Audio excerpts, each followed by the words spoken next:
My conversation this week with David Oates covered a lot of ground, as does his nonlinear memoir, The Mountains of Paris, How Awe and Wonder Rewrote My Life. The only alternative to the rage that we're experiencing right now and the division of it is anchoring ourselves in awe and wonder. Welcome to Writers' Voices with Monica and Caroline. I'm your host, Monica Hadley, and Caroline's not joining us today, but check in next week. She'll be back with us. I have a very wonderful book to share with you today.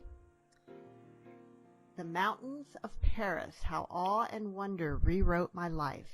And the author is David Oates. He's the author of 5 books of nonfiction, including Paradise Wild, Reimagining American Nature.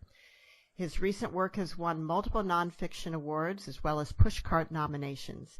His nonfiction has appeared in Georgia Review, Creative Nonfiction, Orion, and elsewhere, and his prose and poetry are featured in an ongoing exchange with the German literary journal Wortschau. But obviously, our guest today is a well-rounded writer. Welcome to Writers' Voices, David.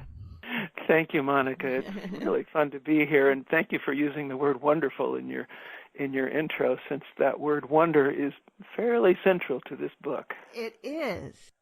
Your publicist kind of pitched this book to me as a book on transformational travel, but I'm not sure that really does it justice. It's the funniest thing trying to put a book into a category. Yes. You know, the book-selling world is all about what niche can we slot you into, and they want to chain you there forever. The Mountains of Paris is a real sort of mongrel hodgepodge of a lot of different kinds of writing, and it certainly includes a lot of travel. The location where the book is sort of inspired is Paris, you know, the world's greatest city. Arguably. Right. Yep. City I of had Light. a chance to spend 4 months there on a residency.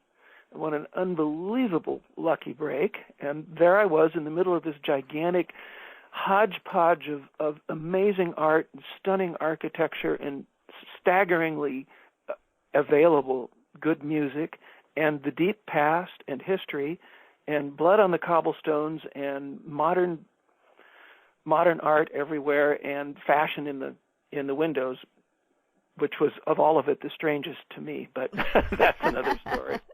So there I was in the middle of this unbelievable opportunity, and I just started to think about how you get touched in your deepest self unexpectedly by a passage of music, let's say, or by a little glimpse of the past, and you feel that just brief but very deep, strange time out of time experience, which I'm convinced everybody feels them, everybody has those moments, and they really do escape language.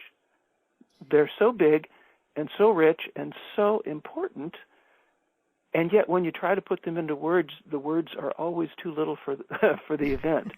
And so I just kind of took that as an interesting challenge, both just for thinking and also a good writing challenge. How do you talk about that which is too big to talk about? And that is that moment of awe and wonder. Right, and you talk about it as the sublime. Yeah, it's one of the words that you use. Now, I'm sitting here in Fairfield, Iowa, which is the home of Maharishi International University and the center of the Transcendental Meditation movement in the United States. So here we would tend to refer to this as transcendence. Yeah, and that's a good old word in American literature too, and it's an honorable word. You would associate Emerson and Thoreau and those folks with it. And right. I think that big moment, whether it's with music or art or out in nature, under that big, big night sky, you know, when you happen to have a starry sky. I live in Portland, and so we have cloudy skies most of the winter, and when it clears, we're just staggered by, oh, look. And if you happen to have a quiet moment and you look up and you just let your mind go up, whoa, you're thinking, what is that? I think that experience is the origin of all religions. The issues that you faced growing up in a religious home Yes. Are an important aspect of this book, and one that actually drew me in. It's something that you start right up front with. I did. I thought, well, this has been so central to my path. I don't want to say my struggle, but it felt like a struggle at the time. And it has led me to sort of think about, well, what was underneath all of that talk about salvation and this verse and that verse, and what was under it was what saved me. And that was just allowing myself to feel connected to the larger world and to say, this is unbelievably beautiful. It's immeasurably mysterious. No one ever gets to the bottom of it. And here we are, just in the moment. And being able to go to that moment was so, I guess I'll use the word transformative. It at least was the starting end of transformation that let me go past the pattern of self-condemnation and self-loathing that I had been kind of trapped into. And it does seem like, to me, religions tend to get trapped in there. Yeah. I think everybody wants to own it. Yeah, exactly. And it is unownable. And I think this is the grown-up me, not the reactive 19-year-old who was still fighting tooth and nail to get out of it. But with time and reflection and the healing of some wounds, I've noticed that literally every religious tradition I'm aware of has a thread within it of people who will say what you and I are saying, who say, don't fret about the finger that's pointing at the moon, to use the old, it's kind of a cliche, but it's a good one. If someone's pointing at the moon, don't look at the finger. Look at the moon. And you will find people in Islam, the Sufi tradition.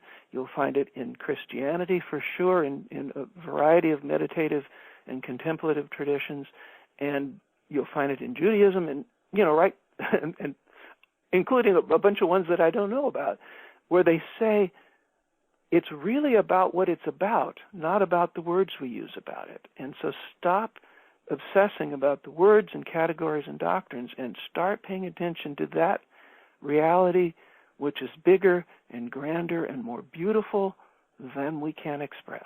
And just put your heart on that, and you will be in the right spot. So it's a big move for me to be able to say even Baptists right. get to this. And if there are any listening, forgive me for spoofing you, but my account is a true one according to my experience, that Baptists get there too, to that large and inclusive place. I grew up Catholic, and my mother who's usually with us, is still very much strongly Catholic. I'm not a practicing Catholic, but the thing that I appreciate most about the Catholic tradition is the ritual. I feel like ritual can be used to take you to that place. And particularly in a beautiful cathedral. Which became the anchor point of my 4 months in Paris.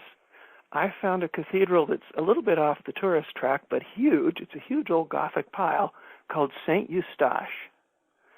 And it's right in the center of town. It's not as beautiful as some, and it's certainly not as famous as Notre Dame. But there I was, and I heard the organ play there. And I've been chasing organ music my whole life since I was a mid-teen. For what reason, it's not clear to me. It's big music, and it's beautiful, and it's complex, and it seems to challenge you. And I walked into this gigantic cathedral, and here were these sounds emanating from the back and echoing from the front and crossing over with each other. And it was let's say a Bach fugue, which is this layered polyphonic music that's very complex, but it keeps resolving into these moments of great, great consonance. And boy, that music just fills your mind just like a night sky. And so that organ, one of the best in Europe, I'm quite sure, was sort of the candle to my moth, and I made my way across town by foot, usually twice a week, to hear whatever was going to be played on that big thing, and just to enter this space dedicated to a faith I no longer followed, but which was beautiful and 500 years old, and sort of had the well-worn human spirit in it somehow. And I would just sit there and listen and feel myself expand. I find that with some religious music too, even like the Gregorian chants. Boy, does that ever work. Yeah. And if you get to hear some in a big church like that, then suddenly you understand what that music is about, because it really is about the space, the large volume of echoing space that it typically would not only be sung in, but was, I think, composed for the purpose of being sung in. And that evocation of space, again, puts you into a spooky mind. It's not only the music, it's also the sort of the sonic mapping of this space, which is as big as a cavern. And if you think about that, it's sort of a specialized cave that we go into to change our minds briefly for a bigger mind that is a shared mind. Mm-hmm. If it's chanting going on, and then if you look around and you think about all the hands and all the minds and all the lives that created this space hundreds of years ago, and you could say, for me, mm-hmm. right? Right. Here I am. Right. I'm the recipient of artistry and intellect and engineering and passion and sound and performance. I'm the recipient of all these things that I didn't do. I'm just here receiving them. You know, even for an individualistic American, full of, me, even for that kind of person, you could get cracked out of your hard-shelled little individualistic mind, and you can enter a shared space, which I think is really wholesome to get to every once in a while. And, our culture tends to not value art, music, architecture sometimes. Some of these things, it's considered there are certain segments of our population, a frill, certain segments who think, we shouldn't be wasting tax dollars on things like that. But what is it that survives past civilizations? What is it that we remember from 300, 500, 1,000, 10,000 years ago? It's art, literature, music, and architecture. Yeah, that's a wonderful paradox, isn't it? Yes. That which is considered not as important as, industry and money making. Those are the things that are, and power, the exercise, the getting and the exercising of power. Power and money, okay, that's what rules the world, but there's this strange underworld of things that are actually more important and more lasting. And they include loving kindness, and they include beauty, and they include connectedness with each other. So we live in this really odd, paradoxical world where money and power govern everything outwardly. And if you think about it and experience it a little bit, you begin to see that but. You say, but what really matters is not those things. And if you take the historical perspective that you just took, Monica, then it becomes really vividly obvious. What we care about from 15th century Florence is not who had the upper hand and who got to be boss this year. That is completely unimportant to us, except as it helps us understand who made the art and how the cathedral got built and who wrote the music. So we remember Palestrina and Monteverdi, and we don't know the name of a single doge from Venice. Not a single one. At least us non-historians. Exactly. Money and power don't last, but art, music, culture do. Beauty lasts. So if you're a writer or a poet or a musician, you live in this double economy, that the world's economy of exchange is money and power, and then the artist's economy is a gift economy where you make things in order to give them away, and as you do so, you enrich your own humanity, and you augment and bolster the humanity of those who are around you. And there's this other reality of exchange and living that we're all simultaneously living in. And I think the fun of being a writer or an artist, or doing the work you do, getting to bring it out into conversation and sort of daylight these things with other writers, is that we get to be reminded of what our roots go down into, and not to get too pulled away from that grounding with worry and fret over who's in charge this month. It's interesting because, I've been doing the show now since 2006 with my mother, and sometimes I think, why am I still doing this? Because I make negative.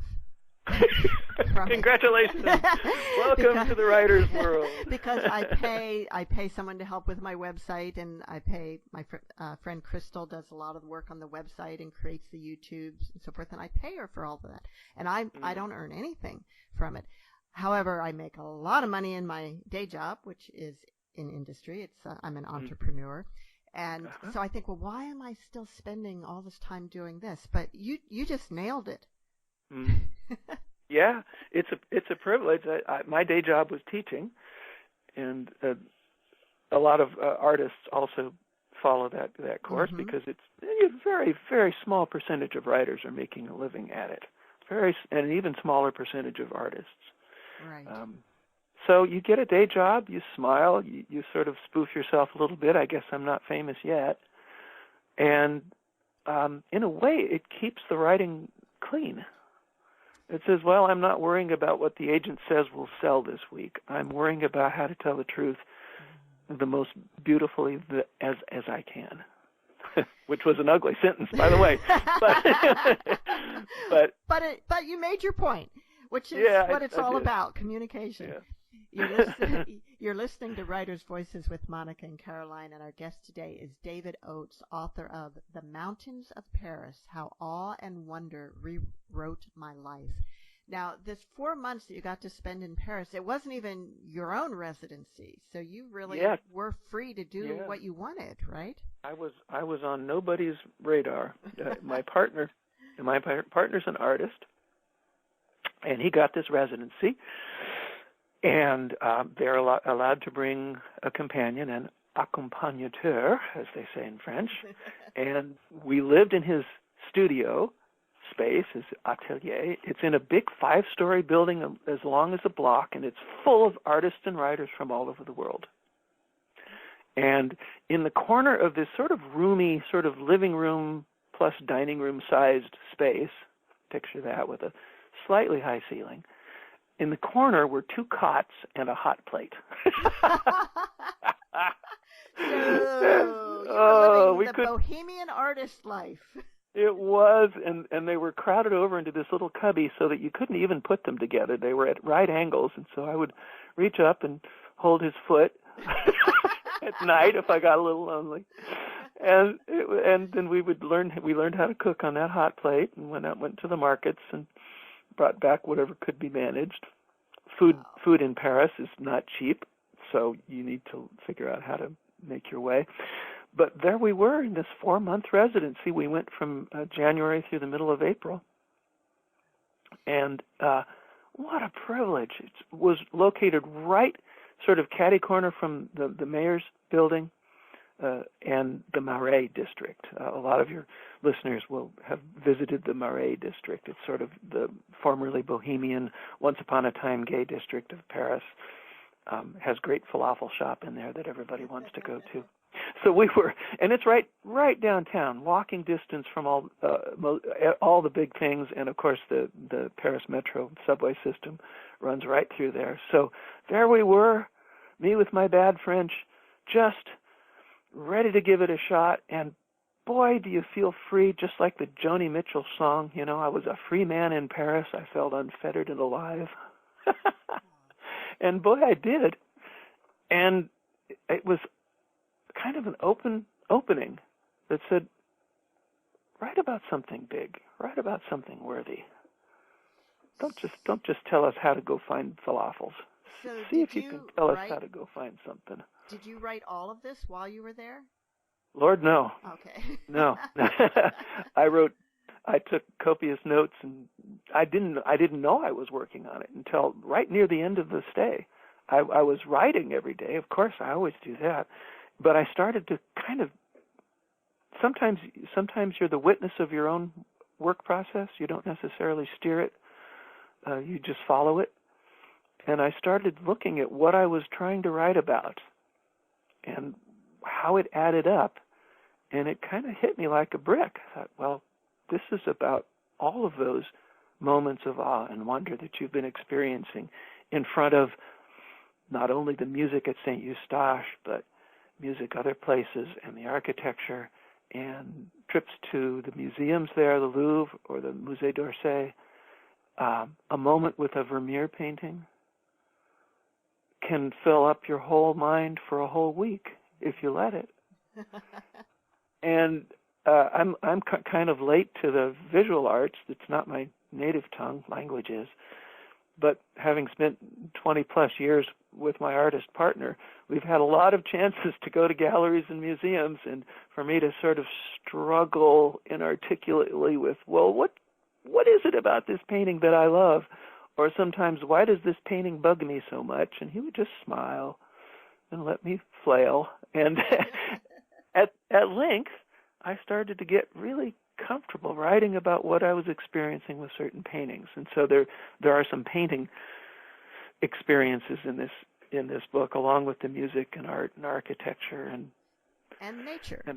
And nature, which is at least half the book, and it has been at least half of my life too. And it's been so much fun to recognize those two realms as being kind of overlays, that the world of art somehow is able to trigger those same feelings of awe and wonder and depth and connectedness. The same feelings as I had been having for decades out in the big mountains, where I kind of made my second home. I clambered around the Sierra Nevadas and the Cascades and a little bit in the Rockies, habitually and obsessively and quite often all by myself, just to have that experience, to get 3 days deep and 10 or 12,000 feet high, and to have that quiet moment and say, okay, here we are. And that's the title of your book, The Mountains of It Paris, is. because Paris doesn't really have mountains. It really doesn't. That's what you call a counterfactual. And it's a little bit of fun. Of course, there is a chapter about the one meager little hill that Paris does have. It's called Montmartre. Yeah. And you're not a fan of Sacré-Cœur. Yeah, I'm a little bit hard on Sacré-Cœur. You Which don't want to loved when I was there. Well, I love it too. I have history there. I was there when I was 20 and still pretty bruised up, but still I could sit in Sacré-Cœur and listen to the Mass in Latin, which I didn't speak, and alternately in French, which I didn't speak at the time. And so none of the language of dogma could hurt me, is how I formulated it to myself. And instead, I sat there and I got a little teary. My heart was pretty bruised up at that stage of my life, but I felt the healing of just the big space and the intentionality of whatever these guys up in front in the long dresses were doing. It was supposed to be directing you towards something bigger. Yeah. And I was able to credit that. Well, what I like about the Catholic Mass, which I don't like it enough to go every week, but what I do like about it is the idea to me that the same words have been spoken through millennia and with the same intent, and that carries some meaning. It does. You know, sometimes it's important to remember to give people credit for their intentions. Yeah. And I really like your introducing that word, because, yeah, okay, you got this dogma or that one, and you exclude these people and those people, and you did this bad thing in history. Okay, all of that's true, but still, there's an intentionality underneath all of those mistakes. Mm-hmm. And I guess as an error-prone human being, I would like to be judged more on my intentions than on my goof-up. So I ought to extend that to I should extend that to others, and when I remember to, then I do. You're listening to Writers' Voices with Monica and Caroline, and we're talking today with David Oates, author of The Mountains of Paris: How Awe and Wonder Rewrote My Life. Before we get any further, why don't you read a little bit from the book, David? That would be so much fun. The prologue to the book is pretty short, and I think it's as good a way to get us right in the thick of it as any. Awesome. It's called The Night Walk. It's called The Night Walk. By the time I reached the cemetery on its bluff south of town, the fog had disappeared, and the beginnings of sunrise were lighting up the horizon. I had spent all night walking, praying, and crying. This was October in Santa Barbara, and the Santa Ana winds had raised night mists, but left us warm, electric, and on edge. Walking and praying all night. At some point, desperate for God's love, I had tried bashing my fists into a chain-link fence. Raising blood, that was good. But I noted from a corner of the mind where I watched myself judgingly, I noticed that I'd stopped at one good bloody knuckle. Yet the desperation was real. I was one of the uncountable gay kids trapped in evangelical Christianity, trapped by my own stubbornness in not quitting, and trapped again by fear of rejection by my family and friends, and above all, trapped by fear of the degeneracy that was so confidently predicted by these people for men or boys such as me. I was just 20. I saw the Pacific moving gray and silver all the way to its rim. At my feet was a long drop-off, rocks foaming in the surf. But despite my night-long untethering, I felt no weepy urge towards self-extinction, no thought of making an end. No, there was just the seething and the power and the beauty. I was standing in a grassy place with oaks and pines, and I reached out to touch the rough, moist bark of the nearest tree. I laid my forehead there, catching the faint pine scent. I felt something rushing and rushing, something bigger and truer than all this wailing and gnashing of teeth. And I raised my eyes to look again. Glow of pink and gold just beginning, bright planets still visible in the blue-violet sky. Rightness and beauty all around me, silent, beyond doctrine, greater than thought, and somehow welcoming in their indifference. I had no idea how to process what was happening. Soon enough anyway, I trudged back to campus. I cleaned my face and squared my shoulders. I had a class in theology to prepare for. I was at a fly-spec Christian college chosen for its earnestness. And then I would have a survey of English Lit, and there was something to read from the great big Norton Anthology, Volume 1. I wanted to get it done, and I wanted to have something to say for myself. But I kept that morning in my heart, that glow, that rightness. Yes, I also had a lifetime of God's alleged hate stored up in me, the unspoken contempt of family and church. I had been collecting these, silently watching and listening as people minced and mocked and joked, as people preached and misapplied Bible verses. Of course, they had no idea about me. I knew how to pass. And they had meant well. I knew that. They had meant to safeguard the flock, to keep the children safe from the twisted ways of the world.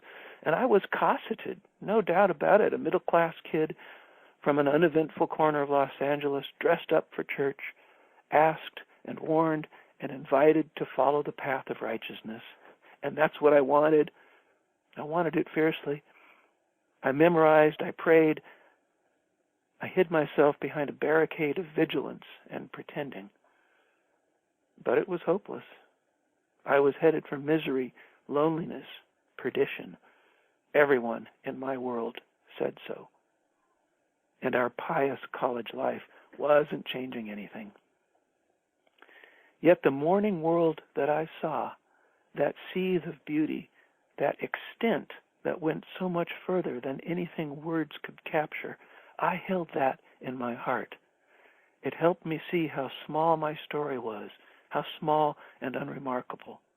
And for a second or a minute, it healed me, silent on a cliff in California.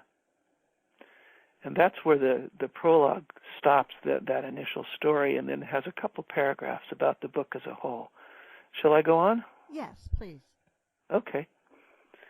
This big world, this immeasurable, wonderful, terrifying cosmos that we lose ourselves in and find ourselves in, this is the subject of this book.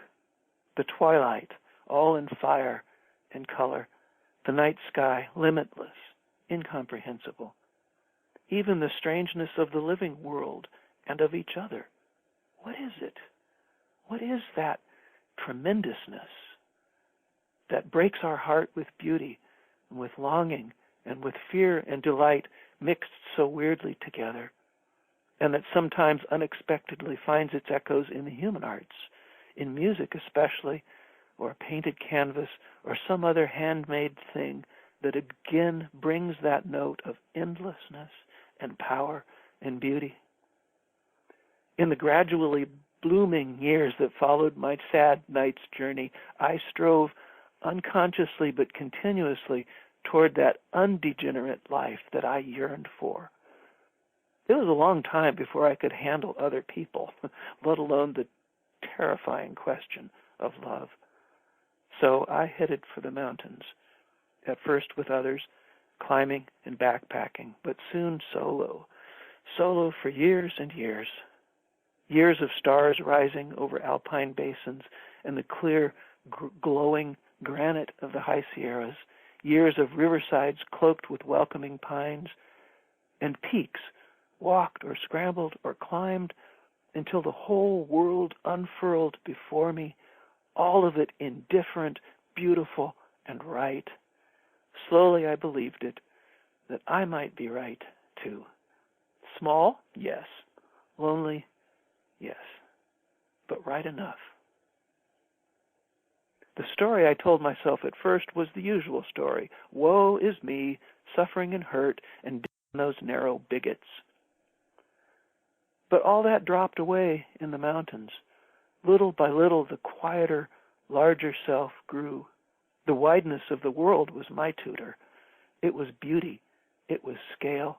It was depth and complexity. All I had to do was keep silent and pay attention and absorb. Made small, I grew. So when I got to Paris, many decades later, I was finally ready to see it. That bigger story, that story deeper than my heart, wide as the sky. And I think that anyone could re-envision his or her story in exactly this way. All it takes is remembering and admitting, yes, it was beautiful too. Savage, painful, but beautiful. I was in Paris for a winter and the beginnings of the spring. And there I discovered a present so vivid, so full of art and music and people and life, that I began to rewrite my past. This book is the record of that discovery, a present life awakened, an old life coming back in newness, revised and re-seen, and full of an unexpected grace, and leading to this final affirmation, or maybe it's just a hypothesis. Here it is. Stupendous beauty and power surround us and are us. Whosoever will become open to them will be changed. And that was David Oates reading from the prologue of The Mountains of Paris, How Awe and Wonder Rewrote My Life. And in that last phrase, it just reminded me of a book I listened to recently, a book on tape by Octavia Butler,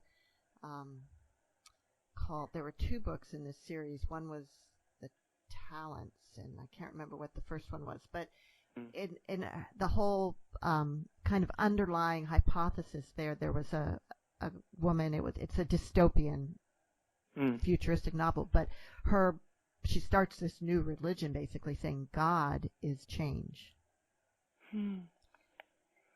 And you change God and God changes you. That's a pretty brisk faith, isn't it? Yeah. Change being so hard. Oh gosh, as we confront global warming, there is such fear and anxiety in so many of us because we don't know what the world for our children is going to be like. And embracing change is, of course, a main task of anybody who's trying to grow their spirit. But when it's change on this scale, it is so hard to figure out how to come to terms with it. And in my view, it has to include some activism to try to do the right thing. But, it's a thing of such scale that you feel dwarfed, and your sense of agency is so wounded. I don't know where I'm going with this, but the word change seems to have set me off. And yeah. Well, a book about nature and the sublime has to acknowledge this condition that we are in and say, well, we need to apply our noble thoughts and our deep hearts to this immediate question also. Absolutely. And this Octavia Butler series, I just looked it up, Parable of the Sower and Parable of the Talents, and she wrote it in the 1990s, and it's like predicting climate change, and it's set in the 2030s to 50s, I think. And all the things that we're seeing now, she predicted in this book. Even Make America Great Again. Oh. Wow. Yeah. And a figure very similar to the person who is proposing or currently in the office. Yeah, currently in the office. It's scary. There's an old saying in poetry that poets are the unacknowledged legislators of the world, and that would include novelists. And what it means is, if the writer can get you to think and feel, then your actions will follow. And so a novelist like Octavia Butler, getting you to think and feel about these things, is doing the work that precedes politics, I think. She's sort of preparing the mind and the heart for action by getting you to think it through and experience it through. And then when reality catches up to her forecasts, you might be prepared for it in some inward way. Anyway, that's a theory. That's a good theory. So, David, I just wanted to mention a couple of one of the reasons I really loved your book was that such interesting use of language. It's beautifully written, I guess, is what I want to say. So I just want to read a couple of things that I marked. I'd be honored. Yeah. Thank you. So this is, I'm not even quite sure what the context was, but you wrote, sometimes I feel like a pomegranate so full of these translucent moments that they might spill out if I am bumped too hard. Mm-hmm. Then I go back to my normal rough-skinned self. But I remember, I think about what I have within me, what has been given, that abundance. Yes. Yeah. Thank you for picking that. That's just one of the, you find yourself coming up to these brief moments in writing where everything seems to pull together into like a crystal. And I definitely think that's one for this book. Oh, yeah, yeah. And I wanted to continue it with those other two sentences that I just did, because it ends with the word abundance, which is a useful word. I think I realize it's a bit of a buzzword sometimes. People talk about abundance thinking, but there's a lot of truth to it.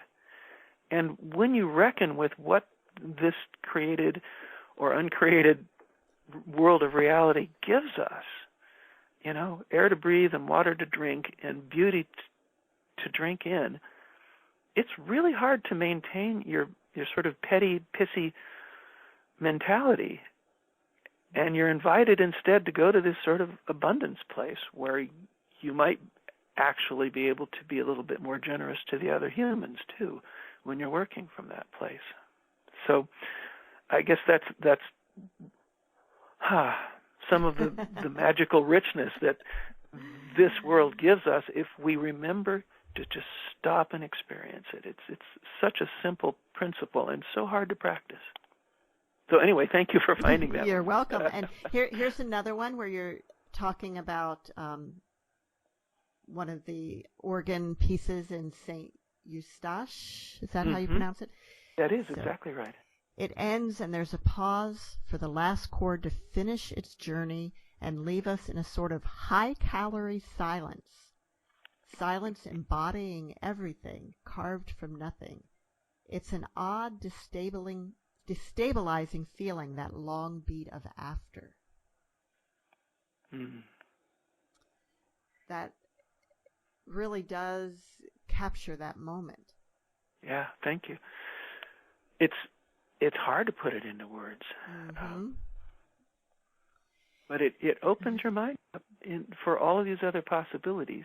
And it's possible to make fun of church going. It's had so many satirical novels written about hypocritical Puritan people with nice suits on and pinched faces.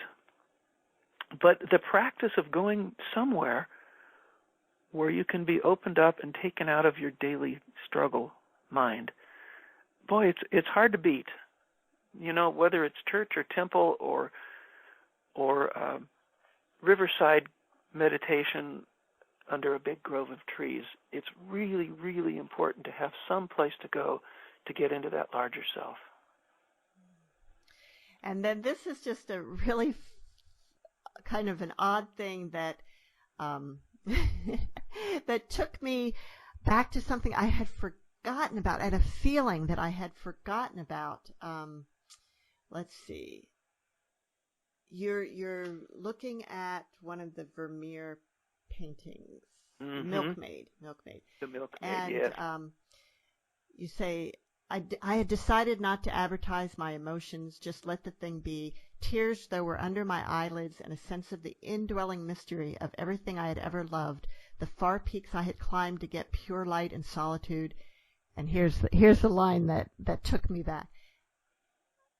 The way I had toiled in my library carrel all those years to find something knowable and true. I had forgotten about library carols and how much I loved being in a library with going to the stack and bringing back a stack of books to the carrel and researching and digging through, because you know what? I don't do that anymore because of the internet. We are prevented from going to those libraries. Not everybody gets to go to a university library, and for those who don't recognize the word, it's like a little desk with its own little surround on three sides, but open on the fourth side. And if you're a graduate student, you might have one assigned to you, and there you can stack your books and spend your mornings and afternoons and night times too, toiling away. I used to close the library at Emory University where I did my graduate work. I used to close that library 6 nights a week. Oh, wow. Right up until 11 o'clock. I'm an earnest kid. When you're raised Baptist, you're taught to be earnest about everything. And I may not be a Baptist anymore, but you're still earnest. I'm still earnest and, maybe evangelizing for the Sublime now. I don't know.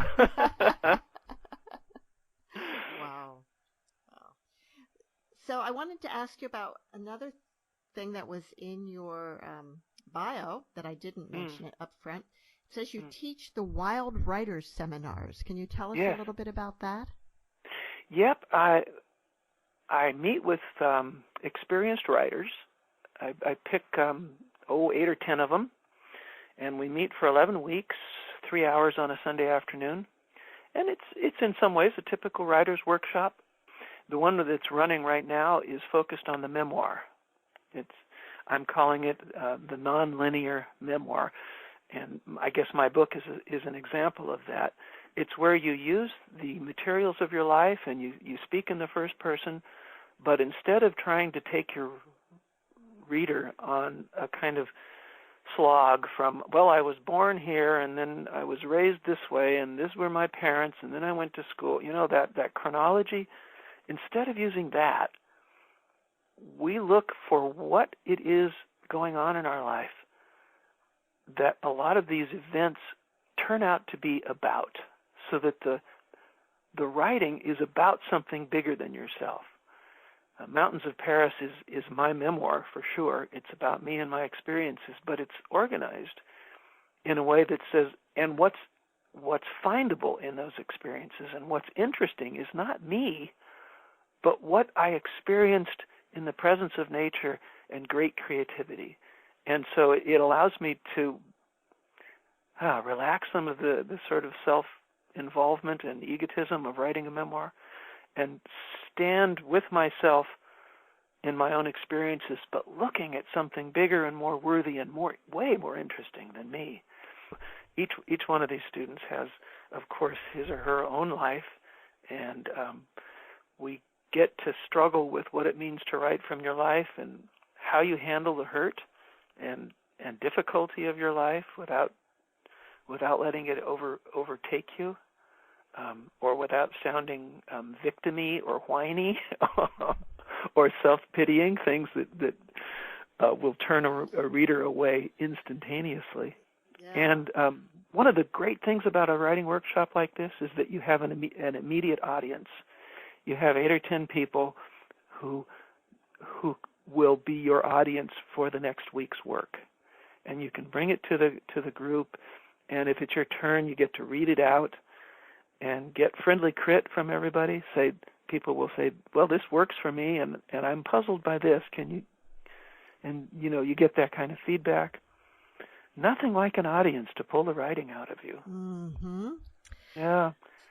So we are more than halfway through the current 11-week run, and boy, am I having a good time teaching it. So this is in Portland? It is, yes. So you have to be in Portland to participate. Yeah, kind of do. I do.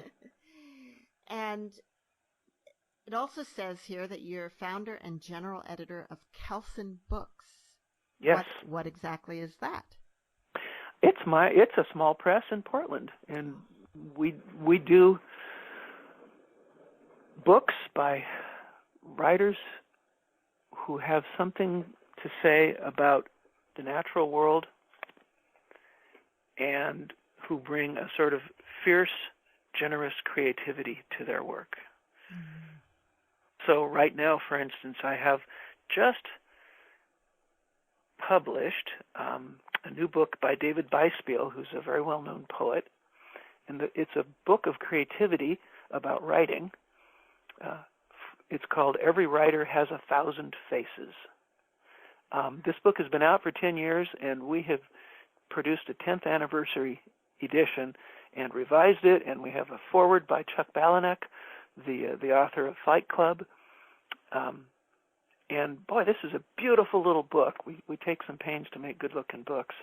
So that's an example of a new book that's out on the market really in the next month for writers and creative people of all sorts, because it's about creative process and how that works, and some advice and a tricky way to handle it.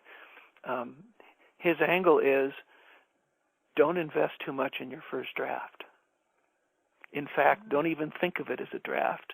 Think of it as a way to fail gloriously and figure out how to take what works and move it forward into the next draft, the next version, and the next version after that. So it's about kind of letting go and seeing that the process is heading somewhere, and if you freeze it at a given state too early, then you've prevented it from moving. So keep it fluid and see where it goes. Oh, it's such good, smart advice, and he's such a good writer. I'm a fan of this book. Every writer has 1,000 faces. That's the name. There, I got to publicize my book. And I'm looking at your website, and you say, we are a small press. We seek projects we strongly believe in and which we can fully support. And then it says, we're highly selective. Do not send us your manuscript. Thank you. Yes, I don't mind being queried. So send me an email with a query, and we'll take it from there. But, most of the time it's just me, and I don't want to have my whole creative life absorbed in reading manuscripts and sending people responses. I want to keep writing as well as publishing. So I'm being pretty careful about how to manage what comes in. But boy, do I want the next good manuscript, Why did you decide to start a small press? Well, it started off in vanity. Ah. The year was 2009,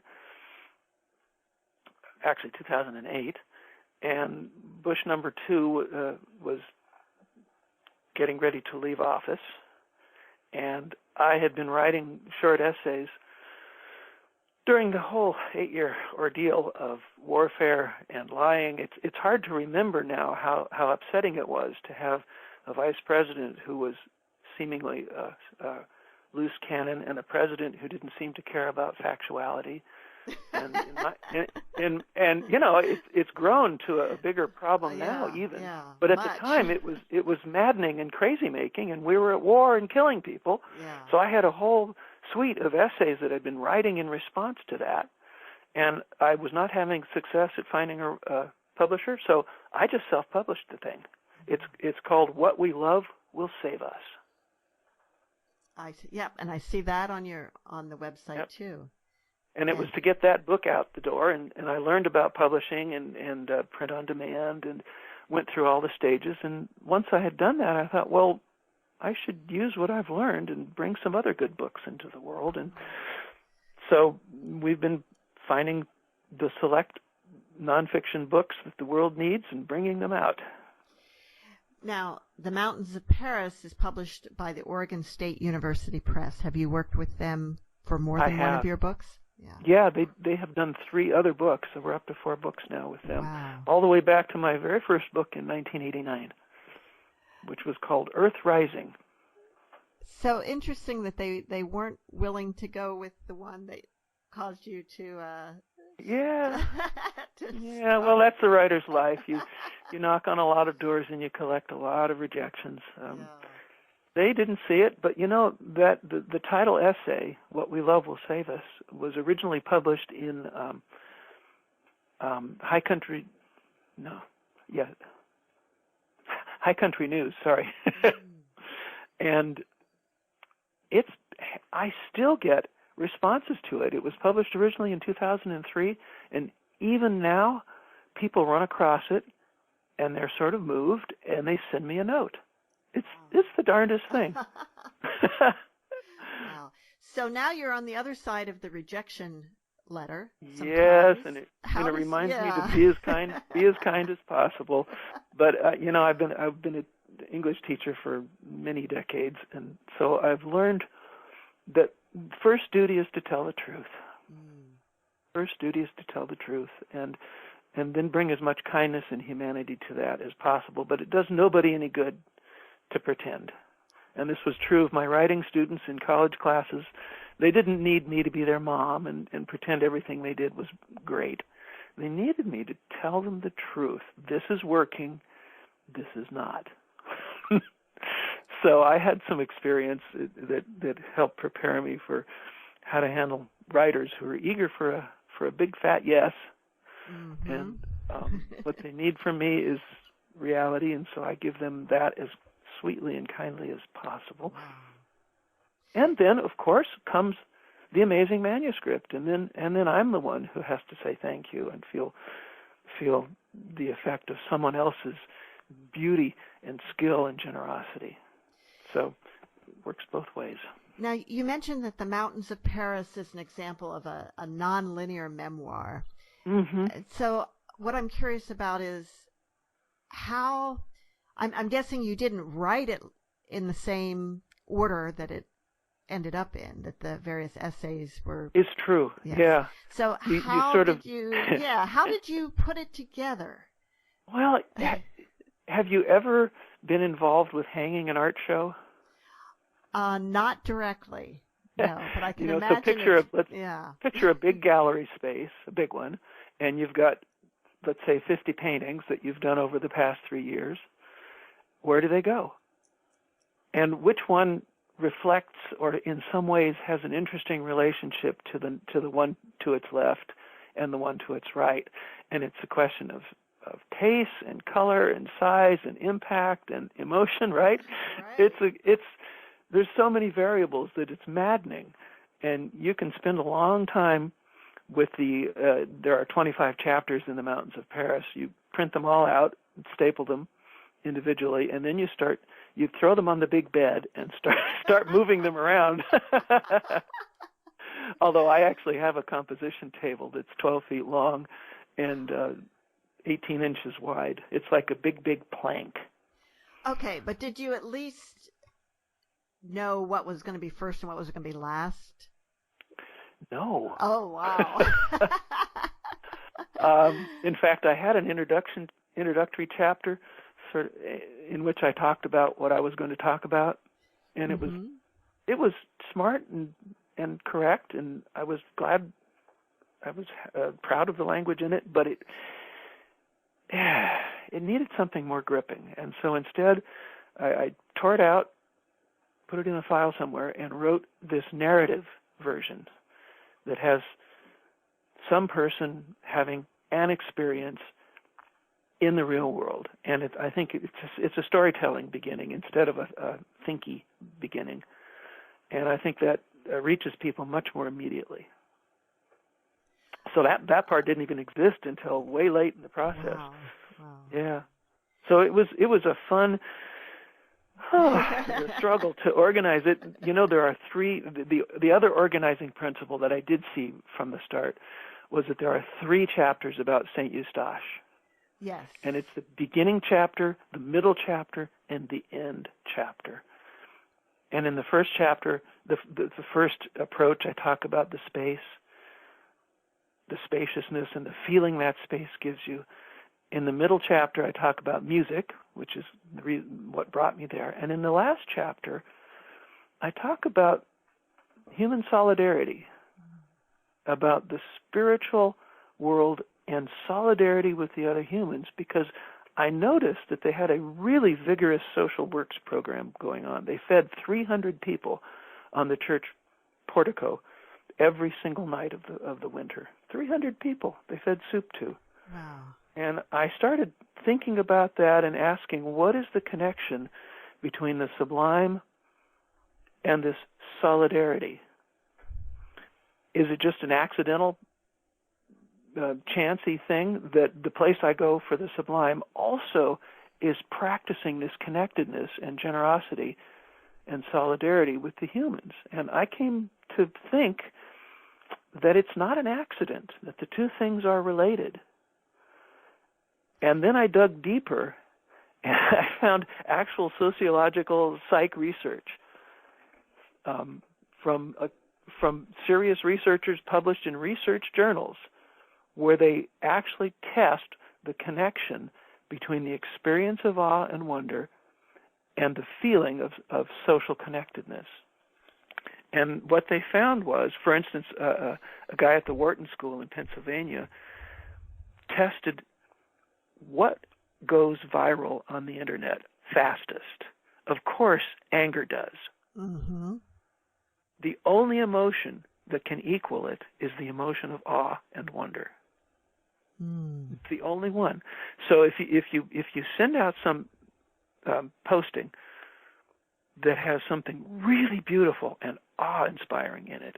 That will have as much penetration and sharing as some angry little political thing that stokes your emotion of rage. The only alternative to the rage that we're experiencing right now and the division of it is for us to take the medicine that counteracts it, and that is anchoring ourselves in awe and wonder. Okay, that is the perfect thing to close up on. Oh, good. Because we're out of time, and I want to thank you so much for being with us today, David. Oh, my pleasure. Thanks so much, Monica. I really appreciate it. And see you all next week on Writer's Voices. Bye-bye.